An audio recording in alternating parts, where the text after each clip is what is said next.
Substitutions with you, it's Andrea Purvu, and today I welcome you guys back to a new video. Today we are going to discuss about Real Madrid's tactics against Getafe in La Liga. So without any further ado, let's get started. So on Monday, Real Madrid shamefully lost against Getafe in La Liga. And yeah, let me show you a bit of their tactics during that game, and as well Getafe's tactics during that game. So Real Madrid played a 4-4-2, at least that was on paper, but honestly they kept that formation until the second half, until the goal was conceded, because once the goal was conceded, Arbeloa was keeping on doing substitutions, and with each substitution the formation was changing, becoming more offensive. Getafe had a very defensive formation as usual. They played 5-4-1 and they kept that formation throughout the entire game. Real Madrid didn't have too complicated tactics, it was more of a free play.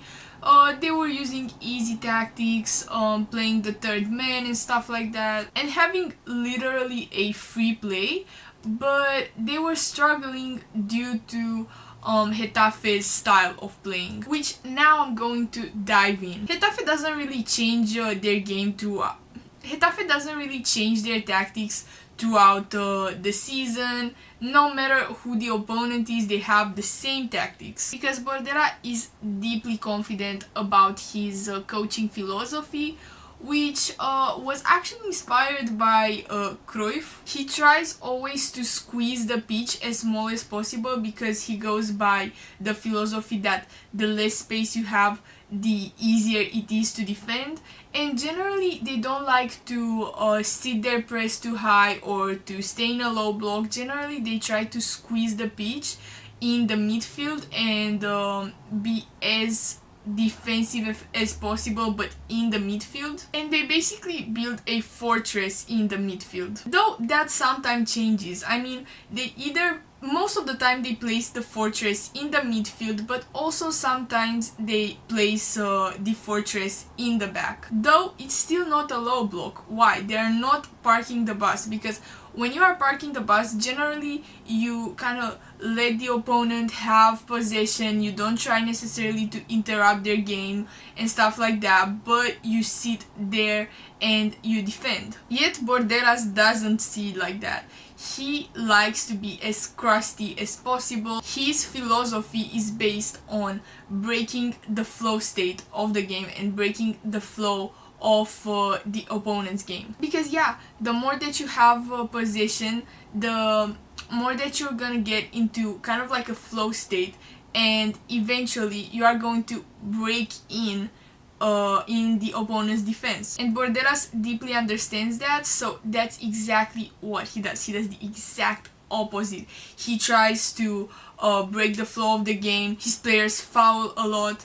Everything, they're just trying to depossess and to break the flow of the game. And yeah, that honestly really affected football on an internal level. But yeah, honestly, his tactic is definitely not a winning tactic, but I can understand it. And due to their extremely defensive style, their attack is extremely shabby. So their only form of attack during this game and in general is counterattacks. So yeah, they were trying to do counterattacks, but Real Madrid didn't really have any problem with that.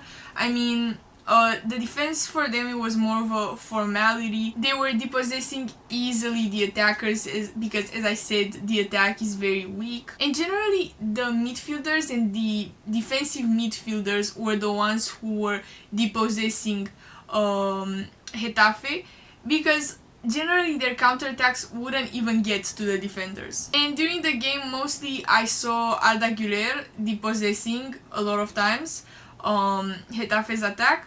And also, like, what I saw in the defense was the fact that it was more of a free game, because, as I said, it was more of a formality. Though in minute 38, Satriano managed to break Real Madrid's defense. But let me tell you something, this goal was really an exception, because besides that, Getafe wouldn't get even near to Real Madrid's goal. I mean, actually, that was the only shot on target that happened throughout the entire game. by Getafe, of course. So yeah, honestly, if we are talking about Real Madrid's defense, they didn't really have any sort of problem. It was an easy game for them. Though somehow Satriano managed to score that goal. Honestly, it was a very beautiful goal. I have nothing to say about it. Really beautiful shoot and all that stuff. But yeah, that was an exception in Real Madrid's defense. Also, something new in Real Madrid's tactics during this game was the fact that the defensive line was extremely high placed. They don't do that generally, but they were forced to do it due to Getafe's extremely defensive style of playing. Also, during this game, I could see the fullbacks being extremely offensive. Carreras and Trent were extremely offensive. Generally, they like to play offensive and they like to go high and then drop back.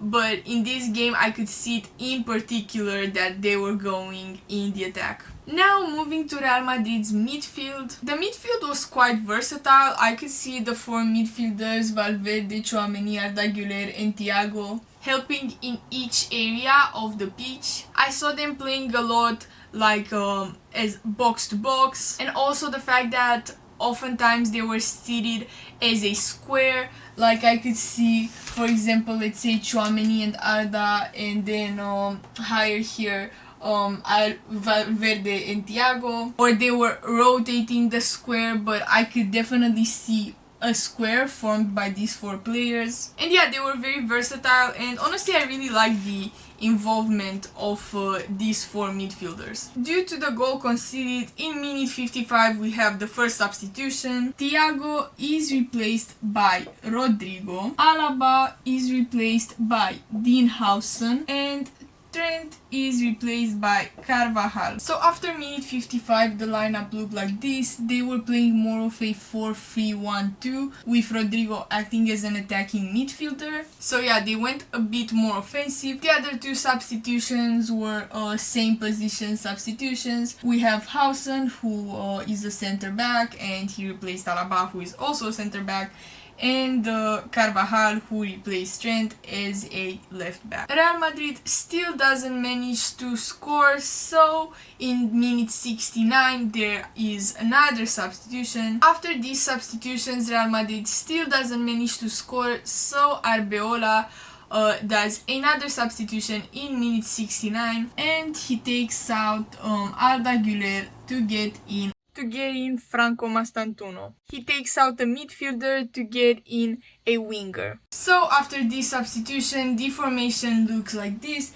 They start playing a 4-2-4, becoming even more offensive, but still that doesn't guarantee them any goal. So the last substitution made in minute 86 was removing another midfielder, Tchouaméni, to play an attacking midfielder or a winger. I honestly classify Brahim Diaz more as a right winger, and that's where he's going to play during this game, because after minute 86 the formation changes to a 4-1-5 with Vinicius, Rodrigo, Gonzalo Garcia, Mastantuono and Brahim Diaz. But still, Real Madrid wasn't able to come back. And yeah, that was basically caused by Getafe's style of playing that likes to cut the tempo, to weaken Real Madrid's pressure and all that stuff. So everything that they were trying to build was always broken. When they were trying to build something, Getafe would commit a foul, and so on. Yeah, it was a very disappointing game, I'm not going to lie.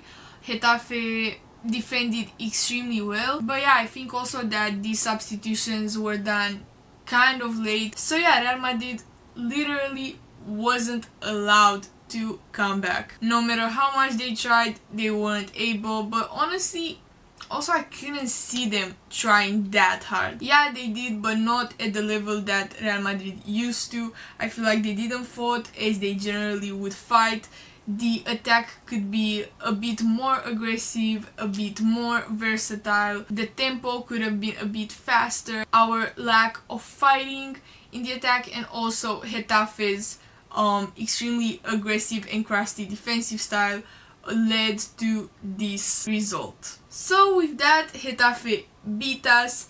They beat us with one shot on target, though it was a goal. It was an incredible shot on target. And yeah, what can I say more? Okay, you guys, so this was it for today's video. I hope you guys liked it. If you did, please give it a thumbs up. Share it to your friends if you think that any of this information might be useful to them. Comment down below any suggestion for me to improve and stuff like that. And subscribe to keep in tune with all of my uploads. Okay, you guys, bye!